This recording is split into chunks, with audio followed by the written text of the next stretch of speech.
ठरलं तर मग या मालिकेच्या येणाऱ्या भागामध्ये एक जबरदस्त ट्विस्ट आपण आता पाहणार आहोत। अखेर आता सायलीच्या किडनॅपिंग मागे महिपती आणि साक्षी यांचा हात असल्याचा खूप मोठा पुरावा अर्जुनच्या हाती लागणार आहे। म्हणजेच ज्या दिवशी सायली संतोषकडून पेनड्राईव्ह घेऊन येत असताना महिपतीच्या लोकांनी सायलीला किडनॅप केलेलं होतं, तेच सीसीटीव्ही फुटेज आता अर्जुनच्या हाती लागणार आहे। त्याच एका पुराव्याच्या धमाक्याने अर्जुन एका मिनिटात गेम चेंज करत महिपती आणि साक्षी यांना जन्माची अद्दल घडवण्यासाठी सज्ज होणार आहे। तर प्रियाचा फोन जाता क्षणी महिपती आणि साक्षीला जेव्हा सायली सुभेदारांच्या घरी असल्याचं सत्य समजतं, त्याचवेळी त्यांच्या दोघांच्याही पायाखालची जमीन सरकणार आहे। तर मालिकेत आता दुसऱ्या मोठ्या पुराव्यांचा धमाका होणार आहे, ते म्हणजे सायलीने लपवलेला पेनड्राईव्ह चैतन्याच्या हाती सापडणार आहे व त्यातील पुरावे आता चैतन्य कोर्टामध्ये सादर करत अर्जुनची साथ देत साक्षी आणि महिपती या दोघांनाही त्यांची गुन्ह्यांची शिक्षा मिळवून देण्यासाठी चैतन्य खूप मोठी बाजी पलटवणार आहे। तर आता अर्जुन त्या सीसीटीव्ही फुटेजपर्यंत कसा पोहोचणार आणि त्यानंतर जेव्हा पेनड्राईव्ह चैतन्याच्या हाती लागणार तेव्हा तो महिपती आणि साक्षीच्या विरोधात जाऊन त्यांच्या गुन्ह्यांची शिक्षा मिळवून देण्यासाठी अर्जुन सोबतची मैत्री निभावणार का, हे आपण या व्हिडिओमध्ये पाहणार आहोत। तर व्हिडिओ शेवटपर्यंत नक्की बघा। तर इकडे जेव्हा सायलीला घरी आणलेलं असतं त्याचवेळी अर्जुनने सर्व काही सुभेदारांपासून लपवून ठेवलेलं असतं आणि सर्वांना खोटं सांगितलेलं असतं। परंतु प्रियाच्या अचूक लक्षात आलेलं असतं की अर्जुन सर्वांशी घरातल्यांशी खोटं बोलला आहे, परंतु तो स्वतःच्या घरच्यांची दिशाभूल का करतो आहे हे प्रियाला समजतच नसतं। आणि खरं खोटं करण्यासाठीच तिथे प्रियाने साक्षीला फोन केलेला असतो। साक्षी, महिपती आणि नागराज तिघे आता सायली गायब होण्याच्या बातमीची वाट पाहत असतात, परंतु इकडून आता प्रियाचा फोन जाता क्षणी तिच्या तोंडून पडलेल्या त्या सत्याचा खूप मोठा बॉम्ब फुटणारा असतो आणि ते तिघेही आता जबरदस्त अर्जुनच्या हाती अडकलेले असतात। तर इकडे आता अर्जुन सायलीची खूप जास्त काळजी घेत असतो। तेव्हा अर्जुनने सायलीला नकळतपणे हे तरी सांगितलेलं असतं की सायली जेव्हा नव्हती तेव्हा तो किती कासावीस झाला होता आणि ते सायलीला त्याने किती मिस केलं होतं ते। परंतु जेव्हा सायली एकटीत बसलेली असते तेव्हा तिला अर्जुनची खूप जास्त आठवण आल्याचे तिच्या लक्षात येते आणि अर्जुनवरच्या प्रेमाची सुद्धा सायलीला जाणीव झालेली असते। तर तोपर्यंत आता खरं खोटं करण्यासाठी प्रियाने साक्षीला फोन केलेला असतो। तर प्रियाने साक्षीला फोन केल्यानंतर साक्षीला असं वाटायला लागतं की नक्कीच प्रियाने स्वतःचे पैसे मागण्यासाठी फोन केला असेल। तेव्हा साक्षी आता प्रियाला खोटं कारण सांगायला लागते की ती खूप बिझी आहे। तर साक्षी प्रियाशी खोटं बोलत असते। तेव्हा प्रिया म्हणते की मी जी बातमी सांगणार आहे ना ती सायलीबाबत आहे। तेव्हा साक्षी थांबते आणि प्रिया खूप मोठा बॉम्ब फोडत म्हणते की अर्जुनने ऑलरेडी सायलीला घरी आणलं आहे। तेव्हा तिथे साक्षीला खूप मोठा धक्काच बसतो।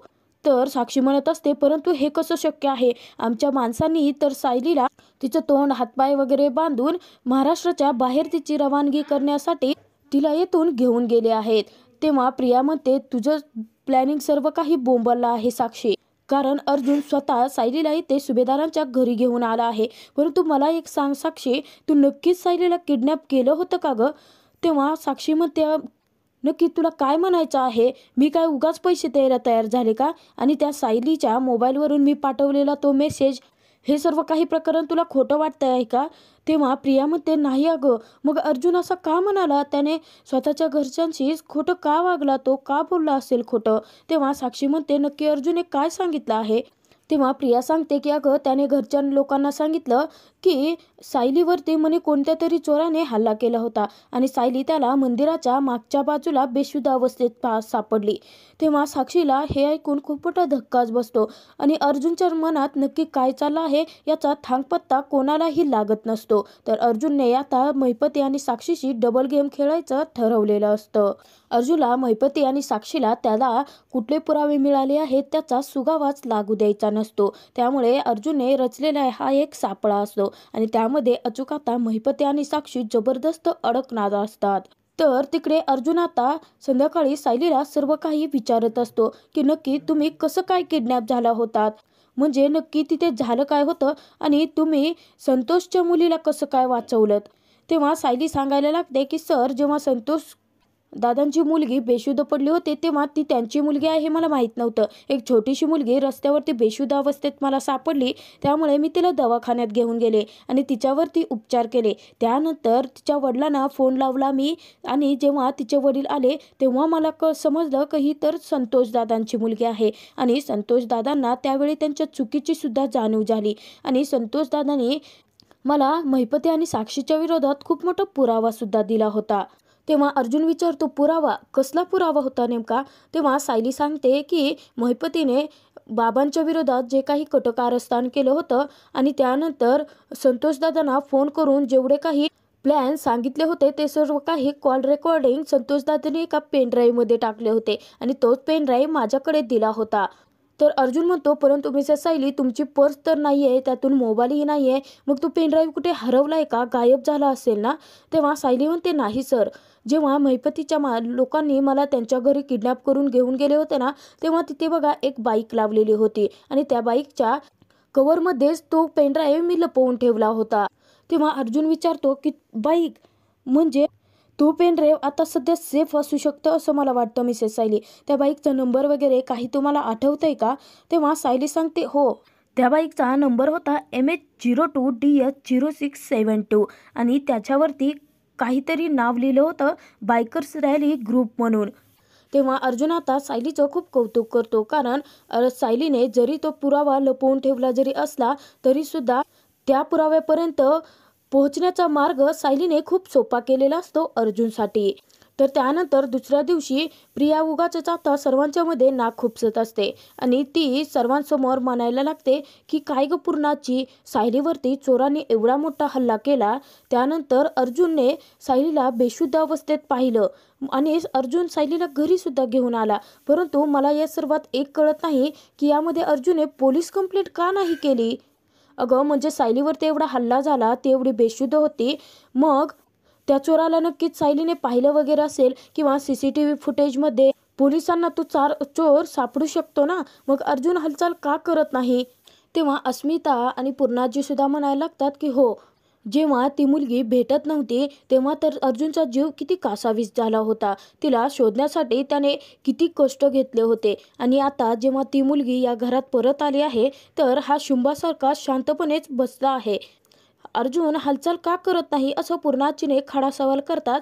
अर्जुन तिथे उभा असतो आणि अर्जुन लगेचच म्हणायला लागतो की माझ्या बायकोला, माझ्या सायलीला जेवढा काही त्रास झाला आहे ना त्याचा बदला तर मी घेणार आहे आणि ज्या कोणी लोकांनी माझ्या सायलीला त्रास दिला आहे त्या लोकांना मी असंच सोडणार नाही, त्यांना शोधून त्यांना त्यांच्या गुन्ह्यांची शिक्षा भोगायला लावेनच, असं अर्जुन आता प्रियाकडे पाहत म्हणायला लागलेला असतो. प्रियाला खरं तर अर्जुनचं पुढचं प्लॅनिंग काय आहे आणि अर्जुन आता सायलीला त्रास देणाऱ्या महिपती आणि साक्षीला कशी शिक्षा करणार आणि त्यांच्याकडे कोणता पुरावा वगैरे मिळाला आहे का अर्जुनला ते काढायचं असतं, परंतु अर्जुन खरं तर त्यांच्याशी डबल गेम खेळत त्यांचाच कार्यक्रम करण्याच्या तयारीत असतो. तर त्यानंतर सायलीने अर्जुनला ते ठिकाण सांगितलेलं असतं की जिथे सायली किडनॅप झाली होती. अर्जुन जेव्हा त्या ठिकाणावरती जातो तिथे आजूबाजूला सर्व ठिकाणी चौकशी करत तेथील लोकांना सायलीचा फोटो दाखवत मग विचारायला लागलेला असतो की तुम्ही ही माझी बायको आहे आणि हिला इथूनच किडनॅप केलं गेलं होतं, तुम्ही त्या लोकांना पाहिलं होतं का? ती लोक कोण होती, ती कशी दिसत होती हे तुम्हाला माहिती आहे का?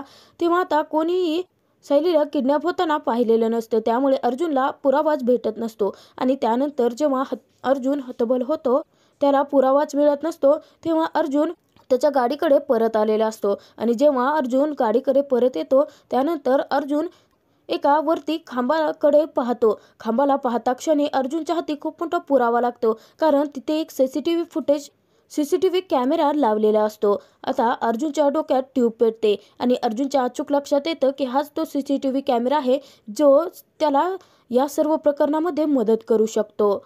तर त्यानंतर अर्जुन लगेच त्याच्या माहितीतल्या एका इन्स्पेक्टरला फोन करतो आणि ते ठिकाण सांगतो आणि तिथे लावलेला CCTV फुटेज सुद्धा सांगतो. तेव्हा तो म्हणतो इन्स्पेक्टरला की यामध्ये माझी बायको जिथे किडनॅप झाली होती ते CCTV फुटेज मला लवकरात लवकर मिळायला हवं आहे.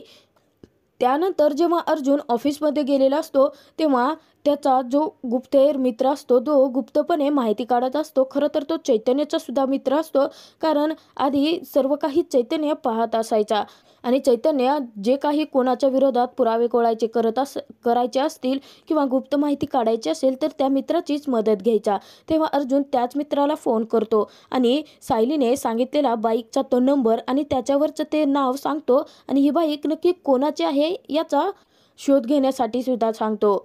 तर त्यानंतर अर्जुनला त्या मित्राचा काही वेळाने फोन आलेला असतो आणि जेव्हा अर्जुनला समजतं की ती बाईक दुसऱ्या तिसऱ्या कोणाची नसून चैतन्याची आहे, तेव्हा मात्र अर्जुनला मोठा धक्काच बसतो. कारण अर्जुनला असं वाटायला लागलेलं असतं, अर्जुनचा खरं तर गैरसमज होतो की नक्की सायलीला किडनॅप करण्यामागे जसा महिपती आणि साक्षीचा हात आहे त्याप्रमाणे चैतन्यसुद्धा या सर्वांमध्ये सामील असेल की नसेल हा प्रश्न अर्जुनला खूप सतावत असतो. तर अखेर आता सायलीला किडनॅप झाल्याचं CCTV फुटेज अर्जुनच्या हाती लागलेलं असतं आणि त्यानंतर सायलीने लपवलेला तो पेन ड्राईव्ह चैतन्यकडे असल्याचा सुद्धा पुरावा अर्जुनच्या हाती लागलेला असतो. या 2 पुराव्यांच्या आधारे अर्जुन आता कोर्टात मोठा धमाका करत ती केस कशी पलटवणार आणि सुभेदारांचे झटक्यात डोळे उघडत चैतन्य आणि रविराजला सत्याची जाणीव करून देत गुंडमवाली महिपती आणि साक्षी या लोकांना त्यांच्या गुन्ह्यांची शिक्षा देत जन्माची अद्दल कशी घडवणार हे तर आपण येणाऱ्या भागातच पाहणार.